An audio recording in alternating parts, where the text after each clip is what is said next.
আসসালামু আলাইকুম। Prime Times 24-এর নিয়মিত আয়োজনে সকলকে স্বাগত জানাচ্ছি। এই মুহূর্তে বাংলাদেশের সবচাইতে যে আলোচিত বিষয় সেটা হচ্ছে পুরাতন পদ্ধতি আর বর্তমানে আলোচিত যেই পদ্ধতিটি যেটি উপস্থাপন হয়েছে পিআর পদ্ধতি, অর্থাৎ সংখ্যানুপাতিক। এই সংখ্যানুপাতিক পদ্ধতি নিয়ে এই বিভিন্ন দলের বিভিন্ন মত রয়েছে। সবচাইতে যেই দলটি আপনার বিপরীতমুখী অবস্থান করছে সেই দলটি হচ্ছে জাতীয়তাবাদী দল বিএনপি। যেহেতু আওয়ামী লীগ এই মুহূর্তে সরেজমিন থেকে শুরু করে কোথাও নেই, যার কারণে আওয়ামী লীগ এই বিষয়ে কোনো কথা বলছে না। যেহেতু আওয়ামী লীগকে তাদের সকল প্রকার কর্মকাণ্ড থেকে তারা বিরত রয়েছে, এটা আইনানুগভাবে হোক বা যেভাবেই হোক। কিন্তু আমার দৃষ্টিতে এখন সবচেয়ে গুরুত্বপূর্ণ বিষয় হচ্ছে বাংলাদেশ আওয়ামী লীগ। তার কারণটা আমি বুঝিয়ে বলছি। বিএনপি যদি এই মুহূর্তে আপনার সংখ্যানুপাতিক নির্বাচন করতে আপনার কোনো প্রকার অস্বীকার করে তারা যদি আন্দোলনের নামে, তাহলে দেখা যাবে যে বেশ একটা বড় ধরনের আন্দোলনে এই বিএনপি আন্দোলন করতে পারবে। আর যদি আন্দোলনটা সঠিকভাবে করতে পারে তাহলে অন্তর্বর্তীকালীন সরকারকে খুব বেশি দিন ক্ষমতা রাখা যাবে না। তার একটি কারণ, বিএনপি কিন্তু এখন আর একা নয়। আপনারা জানেন যে বর্তমানে বাংলাদেশের প্রথম বৃহত্তম দল হচ্ছে বিএনপি, আর পূর্বে যেই দলটি ছিল সেটা বাংলাদেশ আওয়ামী লীগ। যেহেতু আওয়ামী লীগের সকল প্রকার কর্মকাণ্ড সরকারিভাবেই নিষিদ্ধ ঘোষণা করা হয়েছে এবং বাংলাদেশের 300 এমপি মন্ত্রী সহ বাংলাদেশের প্রায় এই 50,000 কিংবা 70,000-এর অধিক নেতাকর্মী এই দেশ থেকে পালিয়ে বিভিন্ন দেশে আশ্রয় নিয়েছে। তারপরেও যদি এখন আওয়ামী লীগকে খুব বেশি একটা দুর্বল রাজনৈতিক দল মনে করা হয়, তাহলে আমি মনে করব যারা এই দলটাকে দুর্বল মনে করছেন তারা সবচাইতে বড় বোকা। তার কারণ আপনারা জানেন, পৃথিবীর একটা প্রতিধ্বনি শব্দ বলে আছে, যে শব্দটা হচ্ছে আপনি যদি কাউকে আঘাত করেন তাহলে দেখা যাবে তার পক্ষে বিপক্ষে যতটা মানুষ থাকবে তার পক্ষে ততটা তার চেয়ে বেশি থাকবে। এই মুহূর্তে কিন্তু একসময় যারা এই গত নির্বাচনে বাংলাদেশ আওয়ামী লীগ কিন্তু মাত্র 12 থেকে 13% ভোটে তারা কথিত নির্বাচনে তারা পাশ করেছে। কিন্তু এই মুহূর্তে যদি এই আওয়ামী লীগকে ছেড়ে দেওয়া হয়, আওয়ামী লীগের সব কিছু কর্মকাণ্ড থেকে তাদেরকে এই বহিষ্কারের পরিবর্তে তাদেরকে যদি সুযোগ দেওয়া হয়, আমি মনে করি 40% ভোটে তারা এগিয়ে যাবে। তার একটি কারণ, এখন এই আওয়ামী লীগের প্রতি কিছু মানুষের সহানুভূতি, কিছুটা ভালোবাসা এখন উতরে পড়ছে।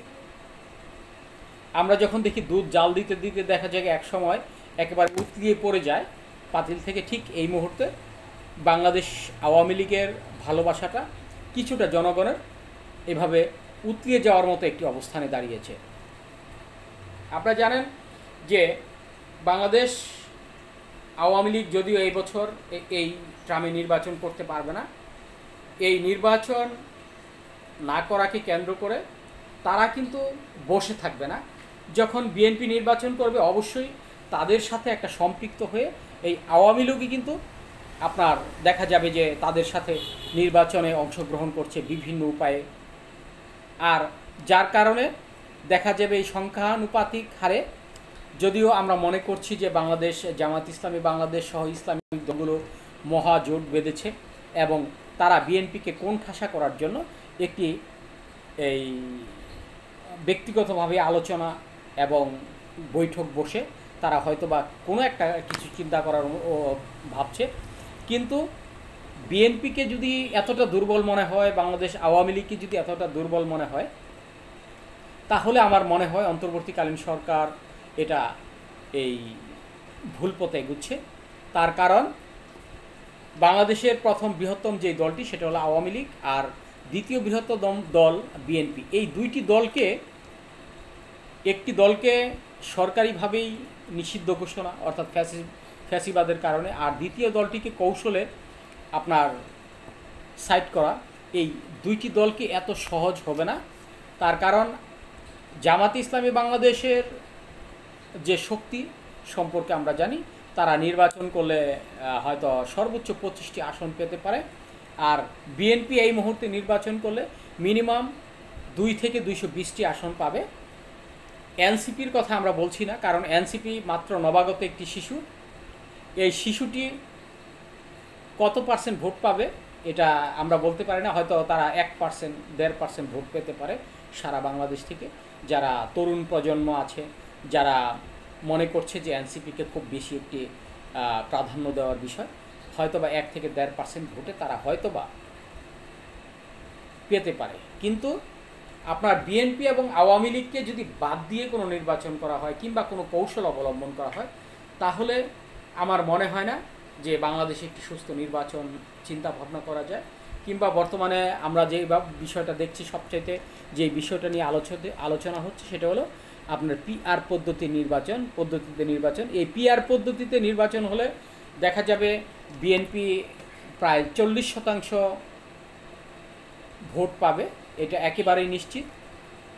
তার কারণ হচ্ছে বাংলাদেশ আওয়ামী লীগ নিষিদ্ধ হলেও এই মুহূর্তে তারা বাঁচার জন্য, কমপক্ষে এই দেশে পুনরায় প্রবেশ করার জন্য বিএনপির ঘাড়ে চড়বে এবং বিএনপিকে হাতে নিয়েই তারা কিন্তু নির্বাচনে আসবে। এবং তারা কৌশলী নির্বাচনে যদি বিএনপিকে পাশ করাতে পারে, তাহলে দেখা যাবে আওয়ামী লীগ একসময় এদেশে আবারও নির্বাচন করার অধিকার কিংবা সাংবিধানিকভাবে বিএনপি সেই ব্যবস্থাটা করে দিবে। যার কারণে আমরা মনে করছি যে এখন এই দুইটি দলকে বাদ দিয়ে একটা কৌশল অবলম্বন করে যদি অন্তর্বর্তীকালীন সরকার এবং জামাত ইসলামী বাংলাদেশ, এই দুইটি দল যদি মনে করেন যে নির্বাচন সম্ভব, তাহলে আমার মনে হয় এটা একটা ভুল পদ্ধতিতে এই আপনার এগুচ্ছে অন্তর্বর্তীকালীন সরকার।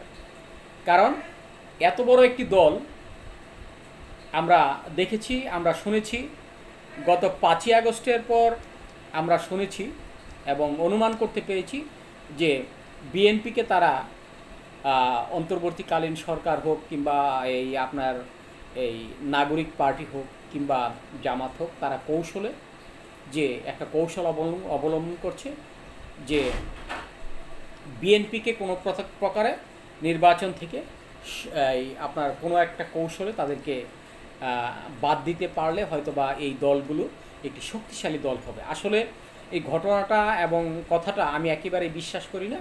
আমি মাঝে মাঝে বলে থাকি যে বাংলাদেশ আওয়ামী লীগ 16 বছর ক্ষমতায় ছিল। এই 16 বছর ক্ষমতায় থাকাকালীন অবস্থায় যদি বিএনপিকে আপনার বাদ না দিয়ে, অর্থাৎ বিএনপিকে সাথে করে যদি দুইটি নির্বাচন আওয়ামী লীগ করতে পারত, তাহলে আমার মনে হয় না তাদের জন্য এতটা অধপতন ডেকে আনতো। কারণ প্রতিবেশী যদি, বিরোধী দল যদি শক্তিশালী থাকে, তাহলে এইটা ভাবার উপায় নেই যে আমার ক্ষমতাটা তারা নিয়ে যাচ্ছে। বিরোধী দল শক্তিশালী থাকার মানে হচ্ছে আমি সেভ। তার কারণ এখানে আর কেউ এসে আপনার দখল করার কোনো সুযোগ নেই। এই বিরোধী দলটাকে যদি এই আওয়ামী লীগ সরকার দীর্ঘ 16 বছর যদি বাঁচিয়ে রাখত কিংবা তাদের সাথে সম্পৃক্ত হয়ে তাদের সাথে আলোচনা করে তাদের সাথে বসে একটি সুস্থ ধারায় নির্বাচন দিয়ে বিএনপি যদি 120টা আসনও দিত, তাহলে আমার মনে হয় না আওয়ামী লীগের যে বর্তমান যে পরিস্থিতি, এই পরিস্থিতিটা বাংলাদেশ দেখতে পেত কিংবা পৃথিবীতে এই ইতিহাসটা আসলে থেকে গেছে, তার কারণ রয়ে যাবে। তার কারণ পৃথিবীর ইতিহাসে কখনোই কোনো দেশের এমপি মন্ত্রীরা, 300 এমপি মন্ত্রীরা কখন সমস্ত দেশ থেকে পালিয়ে যায় না, কিন্তু আওয়ামী লীগের এই সময়টা হয়েছে। তার একটি কারণ, তারা বিরোধী দলকে সম্মান করেনি, সাধারণ মানুষকে সম্মান করেনি, মানুষের কণ্ঠটাকে তারা রোধ করে রেখেছিল, কোনো সাংবাদিকদের কথা বলতে দেয়নি, কোনো এই আপনার ফটো সাংবাদিকদেরকে ছবি তুলতে দেয়নি। এমনকি তারা সরকারি, বেসরকারি, আধা সরকারি সব স্বায়ত্ত প্রতিষ্ঠান সহ বিভিন্ন প্রতিষ্ঠানগুলোকে শুধুমাত্র আওয়ামী লীগের জয় জয়কার, শুধুমাত্র তাদের জয়গান গাওয়ার জন্য তাদেরকে আপনার বারবার প্রশ্নবিদ্ধ করেছে। যার কারণে এখন আওয়ামী লীগের যেই পতন, এই পতন ঠেকাতে হলে তা অবশ্যই এখন বর্তমান যেই পরিস্থিতি হয়তোবা আমরা ঠেকাতে পারবো না, কিন্তু পরবর্তীতে পুনর্বাসনের জন্য বিএনপির ঘাড়ে চড়ে বসেই এই আওয়ামী লীগকে আসতে হবে, যার কারণে আমরা মনে করছি যে বিএনপিকে বাদ দিয়ে কিংবা এখন বর্তমানে আওয়ামী লীগকে বাদ দিয়ে যদি নির্বাচন হয় তাহলে নির্বাচনটা কতটা সুস্থ হবে কিংবা সুষ্ঠু হবে এটা আসলে ভাবনার বিষয়। কারণ আওয়ামী লীগের সব নেতাকর্মীরা দোষী নয়, বিএনপির সব নেতাকর্মীরা দোষী নয়। সর্বমোট যে কথাটা আমি বলতে চাই যে একটি দেশের রাজনীতিতে সব রাজনীতিবিদরা ভালো নয়, আবার সব খারাপও নয়। ভালো খারাপ মিলেই একটি রাজনৈতিক দল হয়, আর এই দলগুলো থেকেই বেছে বেছে যারা নির্বাচিত করতে পারে তাহলে আমার মনে হয় এদেশে একটি সুস্থ ধারায় নির্বাচন হওয়ার সম্ভাবনা রয়েছে। ধন্যবাদ, ভালো থাকবেন, সুস্থ থাকবেন, নিরাপদ থাকবেন।